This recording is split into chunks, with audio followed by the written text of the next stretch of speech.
Hey guys, welcome to Practice again. Okay,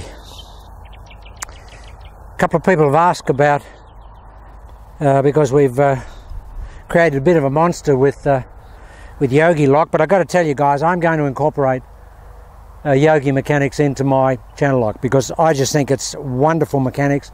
Gives me so much power, incredible height on the shots, and amazing accuracy. So people want to know about the grip. Okay, let me just. Okay, guys, the lead thumb normally goes there. It goes here with Yogi. It goes right beside the shaft here. It's like pressing on the side of the shaft. It's pressing on the side. It's down there. It's not on top. It's down there. And when that trail hand comes on, it just pushes it across. And the good thing is that when that trail hand does go onto that thumb there, you really get a lot of purchase. You know, normally if you've got your thumb up there, yeah, there's not much purchase. And people are saying, is it a strong grip? No, it's not a strong grip. It's just normal. Just put it there on the side like that, and that trail hand comes in. So that's pretty neutral. That's how I would normally grip the club. My normal grip, guys, is a hand clap here, and just do that. Hand clap there. With none of this, none of that, no oppose. Just hand clap, grab the club. So it's what I term a neutral grip. So it's exactly the same grip. That's my normal lead hand grip, so I just put the thumb here. Now what it'll do initially, guys, it'll start to wear out the skin on your thumb. It will actually start to wear out the skin on your thumb because you're not used to using that side part of the thumb, and it will feel weak, and it'll feel like the club is going to come out of your hands. But what it does, see, I've got a very straight thumb. Hogan and Sneed and Von Nyder and all those guys, their thumb was bent back like that. So they get a lot of wrist cock at the top. I can't. If I put my thumb on, because it's so straight and there's no curve in it, I get hardly any wrist cock. But when I take my thumb off and put it to the side like that, the club comes up and I get a lot of wrist cock because the break of my wrist cock, which is that thumb, is not there. So for me, it gives me a lot more mobility in the wrists and a lot more club head speed. So, okay, now it won't suit everybody. I think you have to have reasonably, not small, but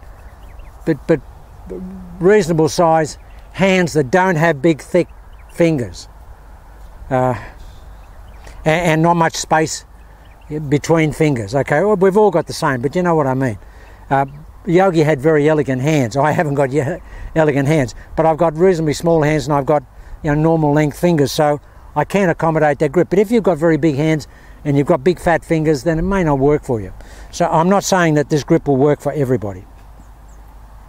That's the caveat right there. But guys, there's no question that I want to incorporate Yogi mechanics into my channel lock swing.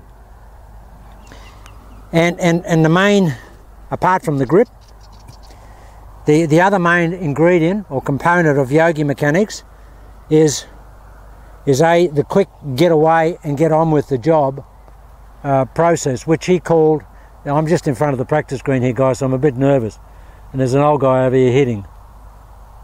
These guys can just hit flat straight rights and just kill me in the camera. I've got to be here because of the sun right now. So guys,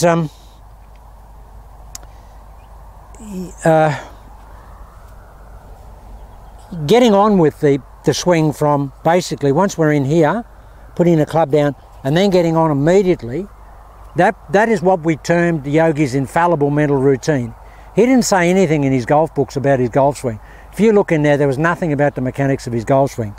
He showed a few diagrams and stuff, but there was nothing about the intrinsic process of his golf swing. Why? Because it was in here.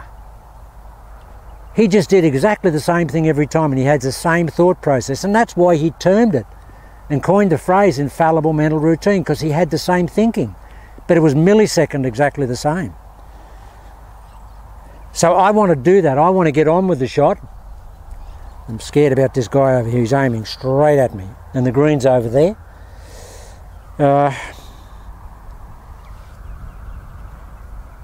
I want to get on. If you put the club down here, bring that lead foot in and then just pull it back like he did.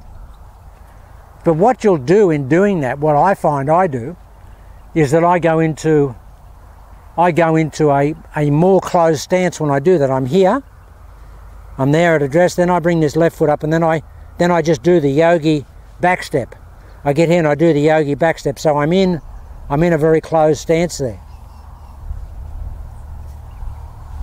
And of course we want to go early here, but guys, what we also want to do, without doubt, is we want to backload that golf club. We want to do a yogi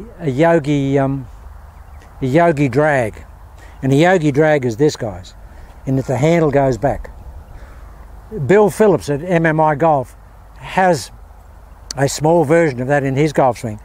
He's a handle dragger, and frankly, guys, that really does give you a lot of super load on the golf club. If you drag the handle back, think about this from a mechanics and just a pure mechanics physics point of view and explanation. If I handle drag that club back, I've got negative load. I go back here, I've got negative. As I change direction, that club can't stay in negative. If it stay in negative, I'd have to do that to come back to the ball. So I have to go from negative to positive, which is what Yogi did. He went negative, positive. But he didn't jam it in like everybody else did, because his swing was elliptical in shape. It was very wide and elliptical. It was a flattened circle, like an oval. And of course he employed parametric acceleration. What's parametric acceleration, I hear you say? Parametric acceleration is when the handle comes up here, handle comes closer to us, which accelerates the head of the golf club. The handle is pulling here and the head's going there. Now that's why he, at however tall he was, I think he was only about 5'9" or 5'10", wasn't very tall, but he hit 400 yards. Average drive was like 330, 340, but he hit it 400 easy. And Snead told me that, so did Byron Nelson, so did Mo Norman. So that's not folklore, guys. He could hit it that far. So, and with those old golf clubs, 43-inch, 14.5-ounce driver, not a 46-inch, 9.5-ounce, 10-ounce driver that we have today. So extraordinary. So he must have had a swing speed of 130 miles an hour plus. And when you look at the swing and the way it used to pull him through, he clearly had that sort of speed in his golf swing. Okay, so we're talking about what I'm going to incorporate. I've got my standard, I've got the Yogi grip, and I'm about 3 or 4 days into that now, so it's feeling pretty natural. When I say it's feeling pretty natural in the way I'm putting it on the club. It still feels like I don't have much of a grip on the golf club. And of course Yogi had that line, which I misquoted the other day. I said that Yogi had a great line where he said he didn't grip the club, he just held it. Well, he didn't actually say that. He said, I don't grip it, I just touch it. I touch the club, which is wonderful. And you saw that in his grip. It was very, very light, and no venom in his grip. Now he must have had a fair bit of grasping in the golf swing coming down to swing at that speed and maintain the control and the impact that he did. Otherwise you just lose the golf club. So you can think at address that you're very, very soft, but just in the course of the golf swing changing direction and putting speed, that guy's gone. That's good. Putting speed on the shot, you're going to have to apply some grasp. Otherwise the club will just come out of your hands. But what I'm finding on the backswing, guys, is it feels loosey-goosey. It feels like this. It feels like this.